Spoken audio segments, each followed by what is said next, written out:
As a man, if you go out and your wife doesn't call you, she doesn't care about you. She doesn't care if you even come back to the house.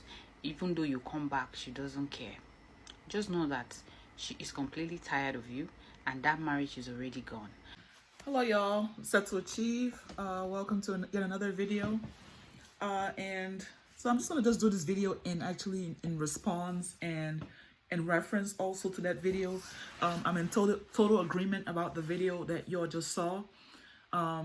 Please, if you're new to my channel, go ahead and subscribe, like the video, share, leave your comments, okay?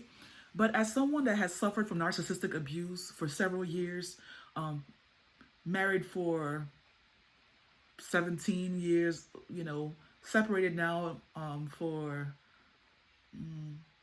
I think married for like 16 plus years, separated now for a year and a half, okay? But someone that has suffered from narcissistic abuse, I could tell you that towards the end of my relationship and towards the end of us living together, he would not call me like when I went to appointments and things like that, and I would not call him at all, like when I was out, like to say like, okay, maybe I had a hair appointment and I had to stay late. I would just do what I what I was doing. We had separate bedrooms. Everything was separate, and we were living separate lives, even though we were staying in the same house, and we shared 3 children. Okay, they're all teenagers now. Okay, so one thing that you have to realize as a man, coming from the point of view of a woman, is that when your wife or your partner stops asking questions, when your wife or your partner stops putting words or arguing with you and everything, and she's just like whatever, okay, that is actually called learned helplessness. Okay, she's talked about this before, because a lot of times with women, and this is one thing I shared with my older brother when he was asking about our relationship, the relationship between my estranged husband and myself, that are we gonna work things out, or are we gonna divorce? And I said to him that when my kids are out of high school, that I plan on divorcing. There are just a lot of things that are kind of still in the works and things like that. So but in the meantime, we're separated. Okay, we live separate lives. I don't call him except for maybe things that pertain to the children or things like that and everything, and I mind my business. Okay, so what I'm saying here is that we should not take each other for granted, and especially when it comes to men. A lot of times when you've been married for a long time, you've had children, especially when you're dealing with narcissistic abuse. When you're dealing with a narcissist, it is a cycle, okay? The cycle is a cycle of love bombing at first, giving you all the attention, paying attention to you, and, just like being like that phony best friend, someone that wants to hear everything that it's like basically a frenemy, okay? A friendly enemy.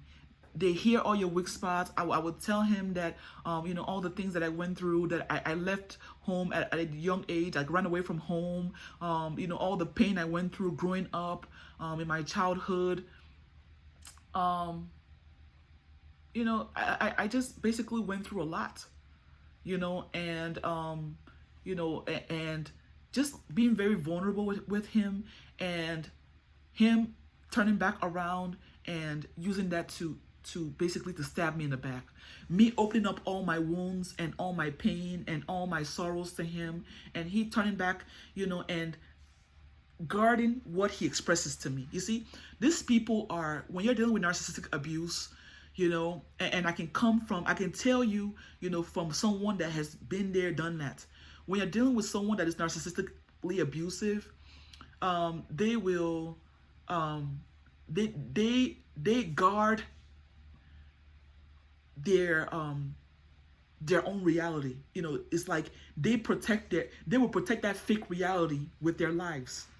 Okay, I remember the time that the sister of my estranged husband, I should just say my ex, so the sister of my ex would she called me. We were particularly close, during the times that my ex and I were together, and the sister of my ex would say, you know, that like she was, you know, she would say that his parents, you know, when they were growing up, they weren't really like a born again Christians, you know, like they were, you know, they had a form of godliness, but you know, that they were strict with their kids and things like that and everything, but they weren't really in Christ. They didn't really walk according to like righteousness in Christ.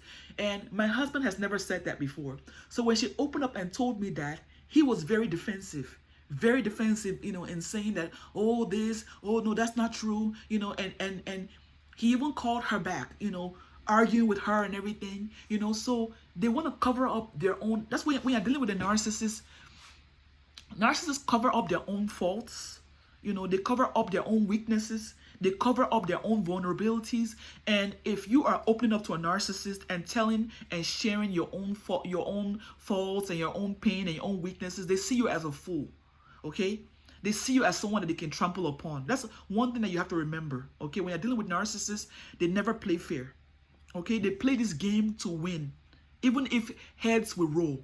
Okay, remember that. Okay, so just going back to the topic, if you're a husband, you know, now if you're a narcissist, then that's a different story. Okay, but if you see your wife not really caring anymore and everything, you know, that you stayed out late, that you didn't even come home, and she's just facing the kids and just doing all that, you know, that she feels that God has called her to do, and she's not even worried about you at all. Okay, this is because she's complained in the past, you know, and she's seen signs that you really don't care. Okay, because women, you know, follow your example, you know, because the man is supposed to be the head. Okay, so she's following, you know, and she's being led by the fact that you don't care. Okay, her feelings don't matter. Okay, you know, she has seen the other side of you, and she has ready to and she has backed down and say, you know what, let him do whatever he wants to do. That is on him. That has nothing to do with me. I'm going to live my life. Okay, I'm going to do what's best for me. I'm not going to worry anymore. I'm not going to cry over you anymore. I'm not going to be hurt. I've cried a river, okay? There's no more tears here to cry, okay? So for a lot of men, when their wives, when their partners are not complaining anymore, they're like, oh, finally, oh, she's not nagging anymore. She's, you know, good, right?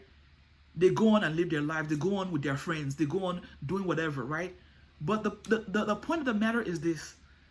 She's quiet because she doesn't care anymore. She's quiet because there's nothing left to be said. Okay? She's quiet because she said, you know what? Enough is enough.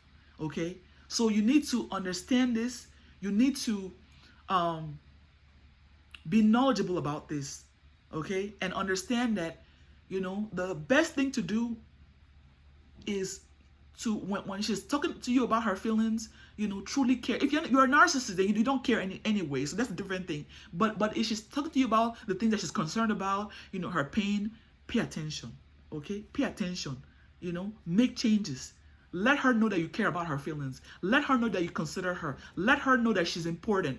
Let her know that she matters. You know, because a lot of times, you know, women are very emotional. Okay. And they need to be built up. They need to be, you know, they need to be encouraged that the effort that they're putting into your marriage, your relationship is not in vain. Okay, so just understand this. Okay, so please, if you've learned anything here, go ahead and like, subscribe to the channel if you're new. I'm going to be putting out more content, and you leave your comments. I do read your comments, and your comments encourage others. Maybe you've been through a situation like this, maybe with an ex, or you know, a family member that has been through this. Leave your comments, okay? We read it and we're encouraged by it, okay? Till next time, peace.